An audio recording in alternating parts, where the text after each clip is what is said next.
India alliance के speaker पद के उम्मीदवार हो सकते हैं। देखिए, अगर ये खबर सही है और उनको नामित किया गया है विपक्ष की ओर से, तो एक संदेश है। ये मैंडेट जो है इस चुनाव का उसके अनुरूप है। एक तो अव्वल प्रोटेम स्पीकर में आपको इनको मौका देना था, आपने वहाँ संकीर्ण दायरा दिखाया। क्या वजह है? क्या सुरेश जी की सामाजिक पृष्ठभूमि, जातिगत पृष्ठभूमि से आपको परेशानी है? क्योंकि ऐसी चीज़ें लोक विमर्श में चल रही हैं और मैं समझता हूँ कि मैंडेट के संदेश के अनुसार अभी इंटरेस्टिंग चीज़ें होंगी। कई लोगों को अपने कई जो दल हैं उनके साथ भी हैं, उनको भी सोचना होगा कि फैसला कैसा लें जिससे कि फासला ना बढ़े। लेकिन अगर के सुरेश इंडिया अलायंस के उम्मीदवार होते हैं तो आजाद भारत में पहली बार होगा जब स्पीकर पद को लेकर मुकाबला आमने सामने दिखेगा। देखिए, आज़ाद भारत में बहुत सारी चीज़ें अभी होंगी। मैं कह रहा हूँ कि आज़ाद भारत में इस मैंडेट ने एक सांस लेने की जगह दी है सबको।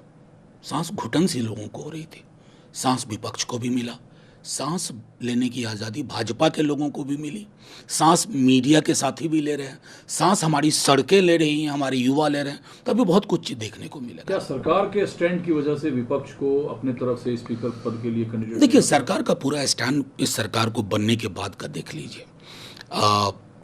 कई लोग उम्मीद लगा के रखे बैठे थे कि अब मोदी जी थोड़ी सामूहिकता को प्रश्रय देंगे।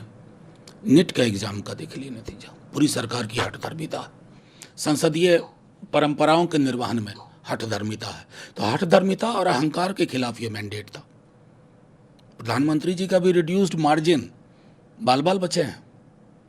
तो ये सब संदेश अगर नहीं समझ पा रहे हैं प्रधानमंत्री जी, तो क्या है? इसका मतलब है कि आप वही तौर तरीका, मैं, मेरा, मुझको, मेरे आगे कोई नहीं, मेरे पीछे कोई नहीं, मेरे बाएं कोई नहीं, मेरे दाएं कोई नहीं, जो मैं सोचता हूँ वही सबसे अच्छा है। तो एक दलित चेहरा सामने आप लोग रख रहे हैं, क्या सरकार के अंदर के हिस्से में भी डेंट मारने? नहीं, सीधी सी कोशिश ये होगी कि आप ये देखिए कि इनको प्रोटेम स्पीकर होना था, नहीं है।